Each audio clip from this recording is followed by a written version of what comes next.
안녕하세요, 여러분. 저는 이번 년 71살이 된 김순자입니다. 서울 마포구에서 평생을 살아온 할머니죠. 오늘은 제가 직접 겪은 이야기를 들려드리려 합니다. 저희 남편 박영수는 올해 74살이에요. 정년 퇴직한 지 벌써 10년이 넘었습니다. 자식들은 다 독립해서 각자 살림을 차리고 있고요. 큰아들은 분당에, 작은 딸은 강남에서 살고 있어요. 작년까지만 해도 우리 부부는 아파트에서 살고 있었습니다. 32평 아파트였는데 정말 만족하며 살았어요. 하지만 나이가 들수록 이런 생각이 자꾸만 들더라고요. 이제 정말 우리만의 여유로운 시간을 보내야 하는 거 아닌가. 텔레비전에서 전원주택 이야기가 나올 때마다 남편과 저는 눈이 반짝거렸습니다. 아침마다 새소리 들으며 일어나고 마당에서 상추도 키우고 고양이도 한 마리 기르면서 여유롭게 사는 모습 말이에요. 남편이 먼저 말을 꺼냈습니다. 순자야, 우리도 이제 시골로 내려가서 살아볼까. 저도 마음이 동했어요. 도시 생활이 지겹기도 했고 복잡한 아파트 생활보다는 조용한 곳에서 살고 싶었거든요. 그래서 우리는 경기도 양평으로 집을 보러 다니기 시작했습니다. 주말마다 버스를 타고 가서 이 집 저 집 구경했어요. 정말 예쁜 집들이 많더라고요. 특히 한 집이 마음에 들었습니다. 2층 전원주택이었는데 마당도 넓고 앞에는 작은 개울이 흘러가고 있었어요. 집 주인이 직접 지었다고 하는데 정말 정성껏 만든 집이더라고요. 이 집이야, 순자야. 남편도 완전히 반해버렸습니다. 가격도 우리가 살던 아파트를 팔면 충분히 살 수 있을 정도였어요. 우리는 그 자리에서 계약을 했습니다. 아파트를 팔고 전원주택으로 이사를 간 거죠. 처음 몇 달은 정말 행복했어요. 아침마다 새소리에 잠을 깨고 마당에서 채소도 심었습니다. 상추, 고추, 토마토까지 심었어요. 공기도 정말 맑았고요. 역시 이게 진짜 사는 거야. 남편도 저도 매일매일이 즐거웠습니다. 하지만 그 평화는 오래가지 못했어요. 첫 번째 문제가 생긴 건 봄이 지나고 여름이 오면서부터였습니다. 잡초가 정말 말도 안 되게 자라는 거예요. 하루만 미뤄둬도 무릎까지 올라올 정도로요. 남편이 매일 아침 잔디깎기로 잡초를 베어내야 했습니다. 이게 이렇게 힘든 일인 줄 몰랐네. 남편이 허리를 두드리며 한숨을 쉬더라고요. 그리고 벌레들이 정말 많았어요. 모기는 기본이고 개미, 거미, 심지어 이름도 모르는 벌레들까지요. 밤에는 날파리 때문에 창문도 제대로 못 열겠더라고요. 방충망을 새로 달았지만 소용이 없었습니다. 어디선가 계속 들어오는 거예요. 여름이 지나고 가을이 오니까 이번에는 낙엽 문제였어요. 마당이 넓으니까 낙엽이 정말 많이 떨어지는 거예요. 바람이 조금만 불어도 지붕 위까지 수북하게 쌓이고요. 이거 안 치우면 배수관이 막힌다고 하더라. 남편이 매일 아침 낙엽을 쓸어 모았습니다. 허리가 아프다고 하면서도요. 겨울이 되니까 더 큰 문제가 생겼어요. 눈이 오면 우리가 직접 치워야 하는 거예요. 계단도 치우고 진입로도 치우고 심지어 지붕 위까지요. 안 치우면 미끄러져서 다친다고 하네. 남편이 삽을 들고 나가는 모습을 보니까 정말 안쓰럽더라고요. 70이 넘은 나이에 이런 일을 해야 하나 싶었어요. 그런데 정말 큰 문제는 따로 있었습니다. 어느 날 갑자기 보일러가 고장이 난 거예요. 한겨울이었는데 난방이 안 되는 거예요. 아파트에 살 때는 관리실에 전화하면 바로 해결됐잖아요. 하지만 전원주택은 달랐어요. 우리가 직접 수리업체를 찾아야 했습니다. 전화번호부를 뒤져서 이곳저곳 전화를 해봤어요. 지금 눈이 와서 못 나가겠어요. 내일 아침에 가보겠습니다. 결국 이틀을 추위에 떨면서 보내야 했어요. 전기장판 하나로 버텼습니다. 수도관이 얼었을 때는 더 심했어요. 물이 안 나오는 거예요. 화장실도 못 쓰고 설거지도 못 하고요. 그런데 해결해 줄 사람은 우리밖에 없더라고요. 이게 뭔가 싶어서 남편도 점점 지쳐가는 게 보였어요. 그리고 병원 문제도 심각했습니다. 가장 가까운 병원까지 차로 40분은 가야 했어요. 버스는 하루에 5번밖에 안 다녔고요. 어느 날 제가 갑자기 가슴이 아픈 거예요. 숨도 가빠지고 식은땀이 나더라고요. 119 불러야겠어. 남편이 전화를 했지만 시골이라 늦게 올 수밖에 없다는 거예요. 골든타임은 이미 지나갔죠. 다행히 큰 문제는 없었지만 그때 정말 무서웠어요. 만약에 정말 응급 상황이었다면 어떻게 됐을까 싶더라고요. 그리고 점점 외로워지기 시작했어요. 마당은 넓은데 사람은 없더라고요. 창문을 열어도 아무도 지나가지 않아요. 이웃집까지는 걸어서 10분이나 걸리고 마주칠 일도 거의 없었어요. 도시에서는 마트 가다가라도 아는 사람들을 만났잖아요. 어머, 순자 씨 하면서 인사도 하고 수다도 떨고요. 하지만 여기는 정말 조용했어요. 너무 조용해서 오히려 무서울 정도로요. 혼자 밥도 먹고 혼자 텔레비전도 보고 혼자서 모든 걸 감당해야 하는 거예요. 사람이 없는 전원 생활은 자연 속에서 혼자 갇히는 거구나. 그런 생각이 들더라고요. 자식들은 처음에 자주 오겠다고 했어요. 어머니, 가까운 데니까 주말마다 올게요. 하지만 막상 살아보니까 멀고 불편하더라고요. 1달, 2달 길이 끊어졌습니다. 결국 우리가 도시로 나가야 손주 얼굴을 볼 수 있었어요. 이 집은 우리 혼자 사는 집이구나. 그런 깨달음이 오더라고요. 그런데 정말 큰 문제는 따로 있었습니다. 몸이 안 따라주니까 도시로 다시 나가고 싶어졌는데 집이 안 팔리는 거예요. 전원주택을 사려는 사람보다 팔려는 사람이 훨씬 많더라고요.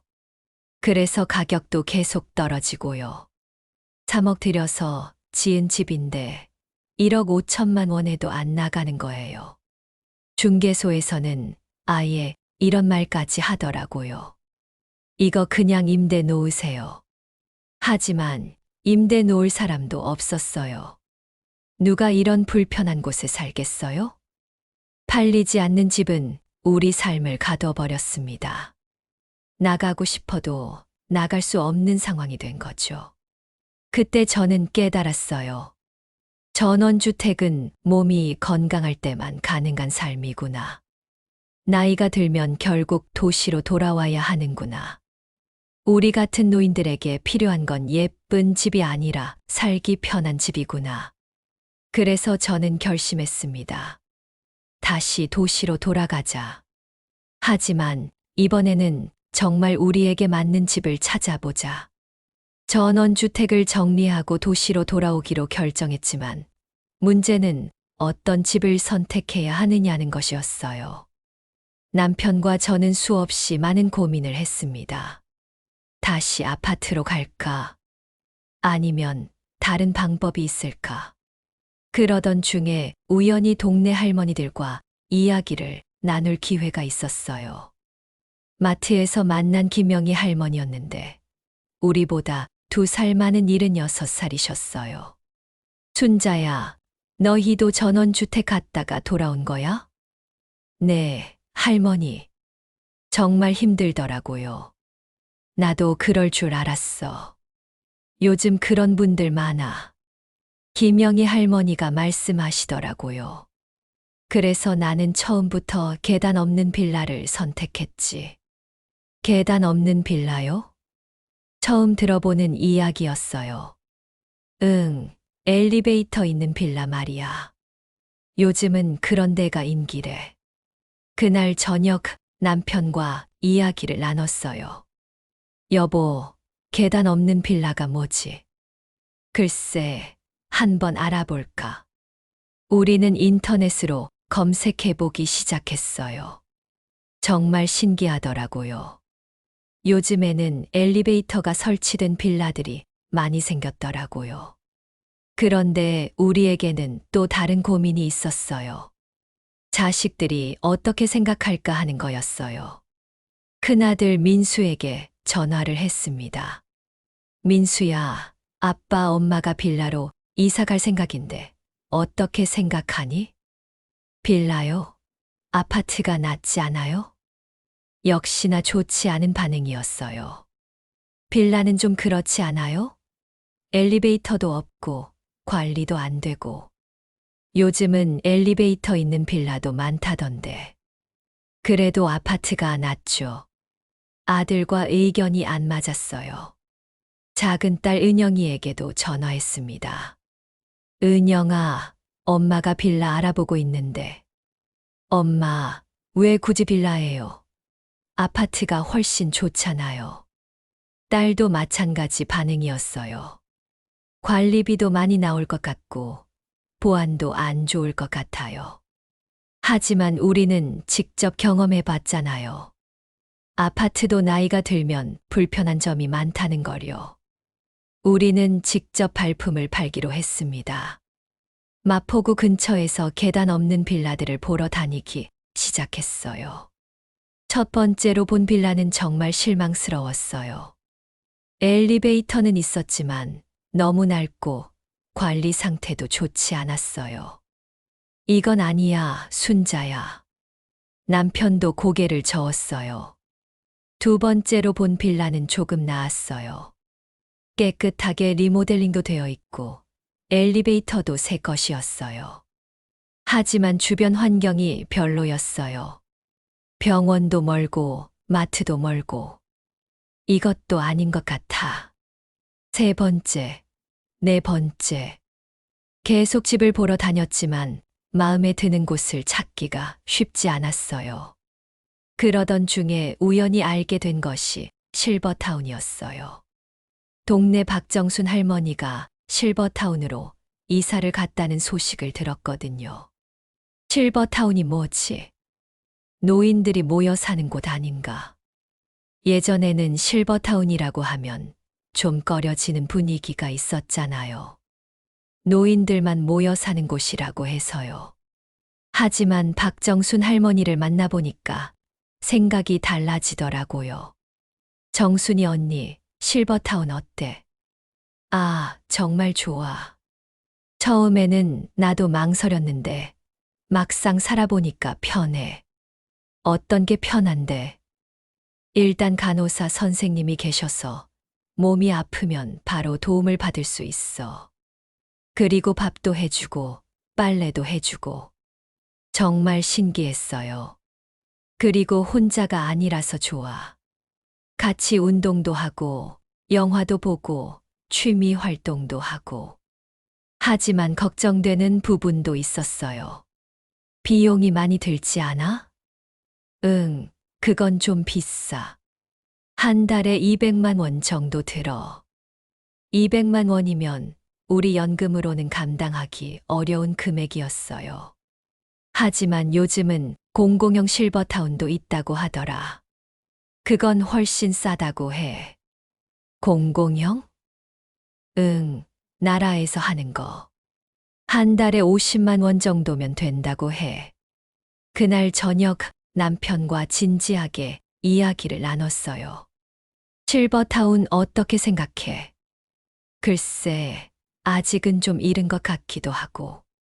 하지만 나중을 생각하면 나쁘지 않을 것 같아.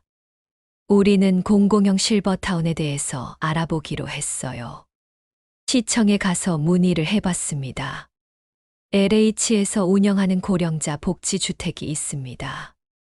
조건이 어떻게 되나요? 만 65세 이상이시고 무주택자시면 신청 가능합니다. 우리는 조건에 맞았어요. 하지만 경쟁률이 높아서 언제 들어가실 수 있을지는 모르겠어요. 역시 좋은 건 경쟁이 치열하더라고요. 그러던 중에 또 다른 선택지를 알게 됐어요. 자식들과 가까운 곳에 따로 집을 구하는 것이었어요. 큰아들이 분당에 살고 있으니까 분당 근처에서 집을 알아보기 시작했어요. 분당까지는 너무 비쌀 것 같은데. 그럼 분당 근처는 어떨까? 성남, 용인, 수원 쪽을 알아보기 시작했어요. 하남시에 괜찮은 빌라를 하나 찾았어요. 엘리베이터도 있고 큰아들 집까지는 차로 15분 거리였어요. 여기 어때? 괜찮은 것 같아. 주변 환경도 좋았어요. 시장도 가깝고 병원도 가깝고 버스 정류장도 바로 앞에 있었어요. 하지만 또 다른 문제가 있었어요. 전세금이 만만치 않았거든요. 2억 3천이면 우리 예산을 좀 넘는데. 그럼 보증부 월세는 어떨까? 보증부 월세로 알아보니까 보증금 1억에 월세 30만 원 정도 나오더라고요. 이 정도면 괜찮을 것 같아. 하지만 남편은 여전히 망설이고 있었어요. 정말 여기로 가는 게 맞을까? 다른 곳도 더 알아볼까? 그러던 중에 우연히 듣게 된 이야기가 있었어요. 같은 동네 이웃 할머니가 LH 고령자 임대주택에 당첨됐다는 소식이었어요. 진짜 당첨됐어? 응, 보증금 500만 원에 월세 15만 원이래. 정말 놀라웠어요.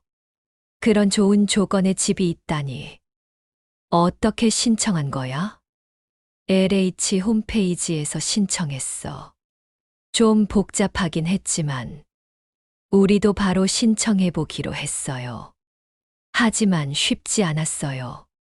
홈페이지가 너무 복잡하고 어떻게 해야 할지 모르겠더라고요. 이거 어떻게 하는 거야? 나도 모르겠어. 결국 큰아들에게 도움을 청했어요. 민수야, 엄마 아빠가 LH 신청하는 것 좀 도와줄래? LH요? 뭐 하시려고요? 고령자 임대주택이 있다고 하더라. 민수가 와서 함께 신청을 도와줬어요. 생각보다 복잡하더라고요. 서류도 많이 필요하고 소득 증명도 해야 하고. 이거 당첨되면 정말 좋겠다. 하지만 언제 결과가 나올지도 모르고 당첨될지도 확실하지 않았어요. 그래서 우리는 여러 가지를 동시에 알아보기로 했어요. LH 신청도 해놓고 민간 집도 알아보고 실버타운도 알아보고. 하지만 선택지가 많아질수록 더 혼란스러웠어요. 정말 어떤 게 맞는 걸까? 매일 밤 남편과 이야기를 나눴지만 쉽게 결정이 안 됐어요. 그러던 어느 날 갑자기 남편이 아픈 거예요. 새벽에 갑자기 숨을 헐떡거리면서 가슴을 움켜쥐더라고요. 여보, 어떡해? 119에 전화해서 병원으로 갔어요. 다행히 큰 문제는 아니었지만 정말 무서웠어요. 만약에 우리가 아직도 전원주택에 살고 있었다면 생각만 해도 아찔했어요. 그때 깨달았어요. 우리에게 정말 필요한 건 병원이 가까운 곳이구나. 여보, 이제 정말 결정해야 할 것 같아. 그래, 더 이상 미룰 수 없어. 산막 해결 갈등의 최고조 후해결. 남편이 아픈 일이 있고 나서 우리는 더 이상 망설일 수 없다고 생각했어요. 정말 우리에게 맞는 집이 뭔지 진지하게 생각해보자. 그래, 이번에는 실수하면 안 돼. 우리는 지금까지 알아본 모든 정보를 정리해봤어요. 첫째, 계단 없는 집이어야 한다. 엘리베이터가 있거나 1층이어야 한다. 둘째, 병원이 가까워야 한다. 응급 상황을 대비해서. 셋째, 마트, 약국, 버스 정류장이 걸어서 갈 수 있는 거리여야 한다. 넷째, 너무 크지 않은 집이어야 한다. 관리하기 쉽게. 다섯째, 팔고 싶을 때 팔 수 있는 집이어야 한다. 이 조건들을 다시 한번 정리해 보니까 답이 보이더라고요. 결국 도시 안에 있는 엘리베이터 있는 빌라나 저층 아파트가 맞는 것 같아. 나도 그렇게 생각해. 그런데 마침 좋은 소식이 들려왔어요. LH 고령자 임대주택에 당첨됐다는 연락이 온 거예요. 정말요? 당첨됐어요? 네, 축하드립니다. 다음 주에 계약하러 오세요. 정말 기뻤어요. 꿈만 같았어요. 당첨된 곳은 경기도 하남시에 있는 LH 고령자 복지주택이었어요. 보증금 700만 원에 월세 18만 원이었어요. 직접 가서 봤는데 정말 괜찮더라고요. 엘리베이터도 있고 1층에는 관리사무소도 있었어요. 그리고 바로 옆에 종합병원이 있었어요. 이거 완전 우리가 원하던 조건이네. 마트도 걸어서 5분, 버스 정류장도 바로 앞이었어요. 여보, 이게 바로 우리가 찾던 집이야. 계약을 하고 이사 준비를 시작했어요. 전원주택에서 가져올 것들을 정리하고 필요 없는 건 처분하기로 했어요. 이사하는 날 정말 홀가분했어요. 이제야 진짜 우리 집 같아.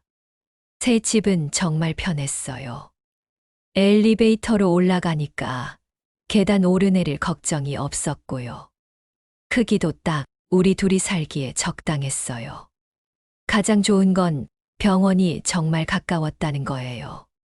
걸어서 3분이면 갈 수 있었거든요. 이제야 안심이 되네. 마트 장 보는 것도 정말 편했어요. 걸어서 금방 갈 수 있으니까 무거운 것도 부담 없이 살 수 있었어요. 그리고 이웃들도 좋았어요. 다들 비슷한 연령대의 어르신들이셨는데 서로 안부도 묻고 정보도 나누고요. 여기 살길 정말 잘했네. 1층에 있는 경로당에서는 매주 프로그램도 했어요. 건강체조도 하고 노래교실도 하고 때로는 영화 감상도 했어요. 혼자 있지 않아서 좋아. 전원주택에서는 정말 외로웠는데 여기서는 사람들과 함께 할 수 있어서 좋았어요. 자식들도 처음에는 걱정했지만 점점 안심하게 됐어요. 엄마, 여기 정말 좋네요. 큰아들 민수가 놀러 와서는 깜짝 놀라더라고요. 생각보다 훨씬 깔끔하고 좋아요. 병원도 가깝고 관리도 잘 되고. 그러게. 엄마 아빠가 여기서 사시니까 우리도 안심돼. 작은 딸 은영이도 마찬가지였어요. 처음에는 LH 임대주택이라고 해서 걱정했는데 막상 보니까 일반 아파트보다 더 좋은 것 같아요. 관리비도 별로 안 나오고 이웃분들도 다 좋으시고 우리는 정말 만족하며 살고 있었어요. 그런데 어느 날 옆집 할머니가 아픈 일이 있었어요. 새벽에 갑자기 쓰러지셨는데 다행히 1층 관리사무소에서 바로 알았어요. 응급 상황입니다. 관리사무소에서 바로 119에 신고했고 병원에서도 금방 와서 응급처치를 했어요. 여기 살길 정말 잘했구나. 만약에 전원주택에서 혼자 살았다면 어떻게 됐을까 싶었어요. 몇 개월이 지나자 우리는 완전히 새로운 생활에 적응했어요. 아침에 일어나면 경로당에서 라디오 체조를 하고, 오전에는 마트에서 장을 보고, 오후에는 병원에서 정기검진을 받고, 저녁에는 이웃들과 수다를 떨었어요. 이게 진짜 노후 생활이구나. 전원주택에서는 매일이 전쟁이었는데 여기서는 매일이 평화로웠어요. 특히 좋았던 건 복지 혜택이었어요. 자식들과 주소가 달라지니까 기초연금도 받을 수 있게 됐고 건강보험료도 훨씬 저렴해졌어요. 이런 것까지 있는 줄 몰랐네. 주민센터에서 어르신 혜택에 대해서 자세히 설명해 주셨어요. 어르신들이 따로 사시면 받을 수 있는 혜택이 더 많아요. 에너지 바우처도 받을 수 있었고 주거급여도 신청할 수 있었어요. 왜 이런 걸 진작 몰랐을까?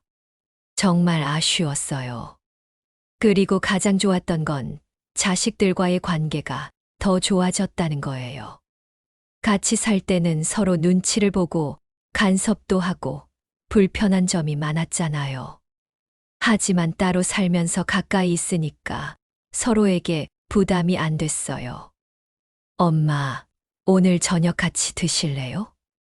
가끔 자식들이 와서 함께 저녁을 먹곤 했어요. 아니면 우리가 가서 손주들 봐줄까? 우리가 원할 때 가서 손주들과 놀아주고 피곤하면 우리 집으로 돌아올 수 있었어요. 이게 진짜 좋은 거리구나. 너무 가깝지도 너무 멀지도 않은 거리. 서로 독립적이면서도 필요할 때는 도움을 줄 수 있는 거리. 1년이 지나자 우리는 완전히 새로운 사람이 됐어요. 건강도 훨씬 좋아졌어요. 매일 규칙적으로 운동하고 병원에서 정기검진도 받고 스트레스도 많이 줄었어요. 전원주택에서는 매일이 걱정이었는데 여기서는 매일이 여유로워. 무엇보다 마음이 편했어요. 혹시 아프면 어쩌지? 혹시 집에 문제가 생기면 어쩌지? 이런 걱정이 없었거든요. 그리고 혼자가 아니라는 안정감이 있었어요.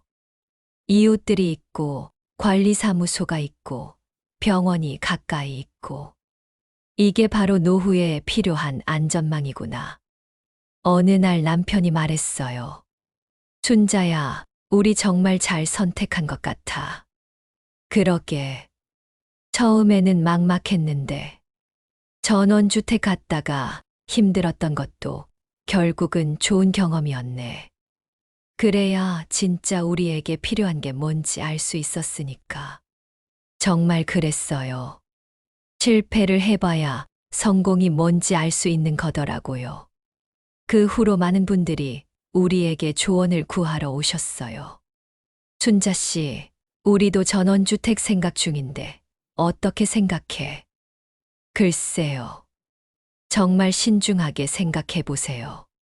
몸이 건강할 때는 괜찮을지 모르지만 나이가 들면 힘들어질 수도 있어요. 그럼 뭘 추천해? 저희 같은 LH 고령자 주택도 좋고 아니면 계단 없는 빌라나 저층 아파트도 괜찮아요. 무엇보다 병원이 가까운 곳이어야 해요. 우리의 경험을 바탕으로 조언을 해드렸어요. 그리고 자식들 근처에 있는 것도 중요해요. 너무 가깝지도 말고 너무 멀지도 말고 복지 혜택도 꼭 알아보세요. 따로 살면 받을 수 있는 게 많아요. 이제는 우리가 다른 분들에게 정보를 알려드리는 위치가 됐어요. 2년이 지난 지금 우리는 정말 만족하며 살고 있어요. 아침에 일어나면 오늘은 뭘 할까 하는 여유로운 마음이 들어요. 전원주택에서는 오늘은 뭘 해야 하나 하는 부담스러운 마음이었는데 말이에요. 건강검진도 정기적으로 받고 운동도 꾸준히 하고 취미 활동도 하고 이웃들과의 교류도 활발해요. 이게 진짜 황혼기의 행복이구나. 자식들도 우리가 안전하고 편안하게 살고 있으니까 마음이 놓인다고 해요. 엄마 아빠가 거기서 사시니까 우리도 편해요. 필요할 때 바로 갈 수 있고 응급 상황에도 대처할 수 있고 그리고 우리도 자식들에게 부담을 주지 않으면서 독립적으로 살 수 있어서 좋아요. 나이가 들어도 당당하게 살 수 있구나. 이제 와서 생각해 보니까 집 선택이 얼마나 중요한지 깨달아요. 어디서 사느냐가 정말 인생을 바꾸는 것 같아요. 전원주택에서 살 때는 매일이 피곤하고 불안했는데 지금은 매일이 평화롭고 안정적이에요. 그래서 저는 지금 이런 고민을 하고 계신 분들께 꼭 말씀드리고 싶어요. 집을 고를 때는 예쁘고 멋진 집보다 살기 편하고 안전한 집을 선택하세요. 젊을 때는 예쁜 집이 중요할지 모르지만 나이가 들면 편한 집이 훨씬 중요해요. 계단 없는 집, 병원 가까운 집, 마트 가까운 집, 이웃이 있는 집. 이런 것들이 진짜 중요한 조건들이에요. 그리고 자식들과는 적당한 거리를 유지하세요. 너무 가깝지도 너무 멀지도 않게. 서로 독립적이면서도 도움을 줄 수 있는 거리가 가장 좋아요. 복지 혜택도 꼭 알아보세요. 모르면 손해예요. LH 고령자 주택, 기초연금, 주거급여, 에너지, 바우처 등등 우리가 받을 수 있는 혜택이 정말 많아요. 정보가 없어서 못 받는 경우가 많은데 적극적으로 알아보시고 신청하세요. 마지막으로 실패를 두려워하지 마세요. 우리도 전원주택에서 실패했지만 그 경험 덕분에 진짜 우리에게 맞는 집을 찾을 수 있었어요. 시행착오를 겪으면서 배우는 거예요. 지금 저와 남편은 정말 행복하게 살고 있어요. 건강도 좋고, 마음도 편하고, 자식들과의 관계도 좋고. 이게 바로 우리가 꿈꿨던 노후 생활이에요. 여러분도 꼭 이런 행복한 노후를 보내시길 바라요. 내 몸에 맞는 집, 내 생활에 맞는 동네, 내 마음이 편해지는 공간을 찾으시길. 그런 곳에서 걱정 없이 당당하고 행복하게 살아가시길 응원합니다. 오늘 제 이야기가 여러분께 조금이라도 도움이 됐으면 좋겠어요. 노후 주거에 대해 고민하고 계신 분들께 작은 도움이라도 될 수 있다면 저는 정말 기쁠 거예요. 여러분은 어떤 생각이 드시나요? 혹시 비슷한 경험이 있으시다면 댓글로 나눠주세요. 전원주택에서 실제로 살아보신 분들의 이야기도 궁금하고요. 지금 어떤 주거 형태를 고민하고 계신지도 알고 싶어요. 여러분의 경험과 생각이 다른 분들에게도 큰 도움이 될 거라고 생각해요. 우리 나이가 되면 서로 정보를 나누는 게 정말 중요하잖아요. 그리고 오늘 방송이 도움이 되셨다면 구독 버튼 꾹 눌러주세요. 앞으로도 시니어분들에게 실질적으로 도움이 되는 이야기들을 계속 들려드릴게요. 좋아요도 잊지 마시고요. 여러분의 좋아요 하나하나가 저에게는 큰 힘이 된답니다. 주변에 노후 주거로 고민하고 계신 분들이 있으시다면 이 방송을 꼭 공유해 주세요. 혼자만 알고 있기엔 너무 아까운 정보들이잖아요. 오늘도 행복한 하루 보내세요. 감사합니다.